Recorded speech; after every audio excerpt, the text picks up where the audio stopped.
Hi friends, welcome back to Reva's world. இன்னைக்கு நம்ம ரேவாஸ் வேர்ல்டில் என்ன வீடியோ அப்படின்னு பார்த்தீங்கன்னா, வெண்டைக்காய் புளிக்குழம்பு தான் நம்ம இன்றைக்கி ப்ரிப்பேர் பண்ண போகிறோம். இது வந்து மசாலா அரைச்சி விட்ட புளிக்குழம்பு.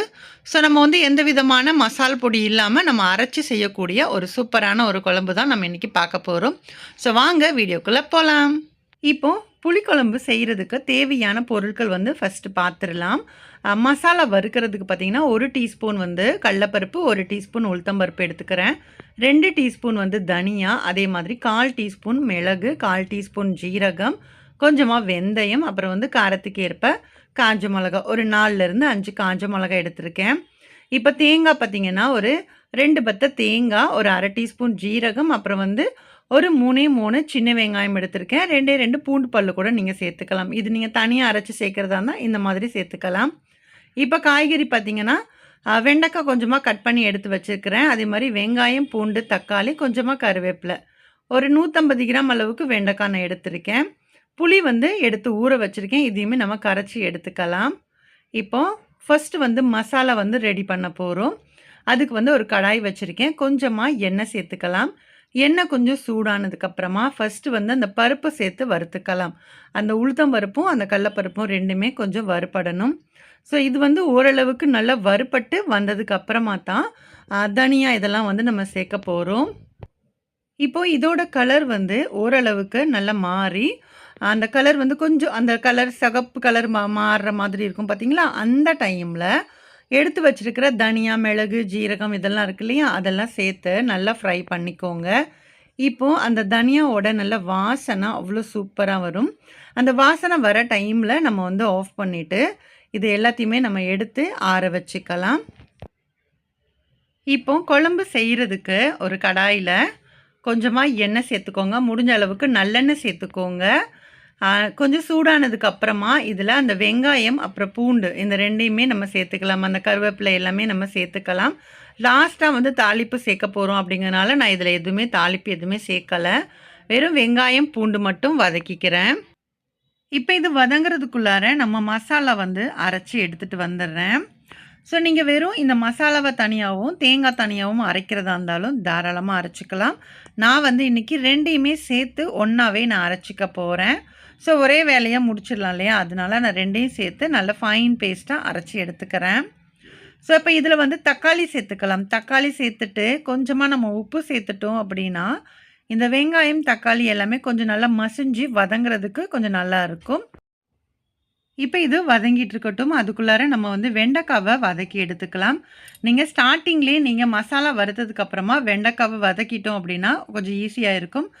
நான் வந்து ஃபஸ்ட்டில் வதக்கிறதுக்கு மறந்துட்டேன் அப்படிங்கிறதுனால நான் இப்போ வந்து வதக்கிக்கிறேன்.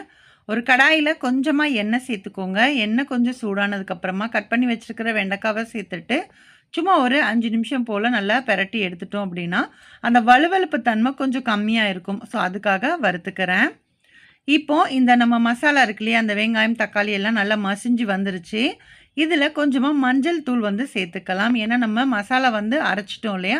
அதனால நம்ம இதில் எதுவுமே சேர்க்க போகிறதில்ல. ஸோ அதனால் ஒரு 1/2 டீஸ்பூன் அளவுக்கு மஞ்சள் தூள் மட்டும் சேர்த்துட்டு அரைச்சி வச்சுருக்கிற அந்த மசாலாவை எல்லாத்தையும் இதில் சேர்த்துக்கோங்க. இப்போ சேர்த்துட்டு தண்ணி எவ்வளோ வேணுமோ அந்த அளவுக்கு தண்ணி நம்ம மிக்ஸ் பண்ணிக்கணும். அதே மாதிரி புளி வந்து நம்ம கரைச்சி எடுத்து வச்சுருந்தோம் இல்லையா? அதையுமே நம்ம சேர்த்துக்கலாம். சேர்த்துட்டு இப்போ இது எல்லாத்தையுமே நம்ம மிக்ஸ் பண்ணிவிட்டு தண்ணி எவ்வளோ வேணுமோ அந்த அளவுக்கு பார்த்துட்டு சேர்த்துக்கலாம். அந்த குழம்போட திக்னஸுக்கு தகுந்தாப்பில் நம்ம சேர்த்துக்கணும். ஸோ நிறைய பேர் வந்து இது ரொம்ப திக்கான கன்சிஸ்டன்சியில் இந்த குழம்பு வந்து பண்ணுவாங்க. ஸோ அந்த மாதிரி வைக்கிறதா இருந்தால் நீங்கள் அளவை வந்து தண்ணியோட அளவை குறைச்சிக்கோங்க. நான் இன்றைக்கி கொஞ்சம் தண்ணி எப்பயுமே கொஞ்சம் ஜாஸ்தியாக தான் வைப்பேன். ஸோ அதனால் நான் கொஞ்சம் எக்ஸ்ட்ராவே ஊற்றிருக்கேன். இப்போ குழம்பு நல்லா கொதிக்கட்டும். நல்லா ஒரு மூடி போட்டுட்டு வச்சிடுறேன். ஸோ அது வந்து நல்லா கொதித்து வரட்டும். நல்லா கொதித்து வந்ததுக்கப்புறமா இதில் நம்ம வறுத்து வச்சுருக்கிற வெண்டைக்காவை சேர்த்துக்க போகிறோம். ஸோ அந்த டைமில் வெண்டைக்காவையும் சேர்த்துட்டேன். சேர்த்துட்டு ஒன்ஸ் நல்லா மிக்ஸ் பண்ணி விட்டுட்டு மறுபடியும் நல்லா மூடி போட்டுட்டு இது நல்லா கொதிக்கணும். அந்த வெண்டைக்காவும் வேகணும். அதே மாதிரி அந்த குழம்போட கன்சிஸ்டன்சி பார்த்துக்கோங்க. இப்போ கொஞ்சம் தண்ணியாக இருக்கிற மாதிரி இருக்கும். இன்னும் கொஞ்சம் கெட்டியாக ஆகிற அளவுக்கு நல்லா கொதித்து வரட்டும். இப்போது குழம்பு நல்லாவே கொதித்து நல்லா தளன்னு கொதிச்சிட்ருக்கு பாருங்கள். இந்த மாதிரி டைமில் நல்லா ஒன்ஸ் மிக்ஸ் பண்ணி விட்டுட்டு மறுபடியும் நல்லா சிம் பண்ணி வச்சுருங்க. ஸோ எப்பயுமே காரக்குழம்பு, புளிக்குழம்புலாம் செய்கிறோம் அப்படின்னா, கொஞ்சமாக நம்ம வெல்லம் வந்து சேர்த்துக்கணும். அந்த வெல்லம் சேர்க்கும்போது அதோட டேஸ்ட் இன்னுமே ரொம்ப நல்லா இருக்கும். ஏன்னா, அந்த புளிப்பு, காரம் அதோட ஒரு லைட்டான ஒரு ஸ்வீட் குடுத்தோம் அப்படின்னா நல்லாயிருக்கும். எனக்கு ரொம்ப பிடிக்கும் அப்படிங்கிறதுல நான் வந்து சேர்த்துப்பேன். சப்போஸ் உங்களுக்கு வேண்டாம் அப்படின்னா, நீங்க வந்து சேர்த்துக்க வேண்டாம். இப்போ கொஞ்ச நேரம் நல்லா கொதிக்கட்டும். நான் வந்து இன்னைக்கு நாட்டு சர்க்கரை இருக்கு இல்லையா? அதுதான் சேர்த்துருந்தேன். நீங்க நாட்டு சர்க்கரை, வெல்லம் எது வேணாலும் சேர்த்துக்கோங்க. இப்போ ஒன்ஸ் இந்த மாதிரி நல்லா மிக்ஸ் பண்ணி விட்டுட்டு, ஒரு மூடி போட்டுட்டு நல்லா சிம் பண்ணிட்டு ஒரு 10 நிமிஷம் போல வச்சு இறக்கிருங்க. சூப்பரான டேஸ்ட்டான வெண்டைக்காய் புளிக்குழம்பு வந்து ரெடி ஆயிரும். ஸோ நீங்க இன்னும் கெட்டியா வைக்கணும் அப்படின்னா, தண்ணியோட அளவு எல்லாமே குறைச்சுக்கோங்க. இன்னுமே ரொம்ப சூப்பரா இருக்கும். அதே மாதிரி முடிஞ்ச அளவுக்கு நல்லெண்ணெய் சேர்த்து சமைச்சீங்க அப்படின்னா, இன்னுமே அதோட ஃப்ளேவர் ரொம்ப நல்லாயிருக்கும். இப்போ குழம்பு வந்து ரெடி ஆயிருச்சு இல்லையா? இப்போ வந்து ஒரு தாளிப்பு வந்து போட்டுறலாம்.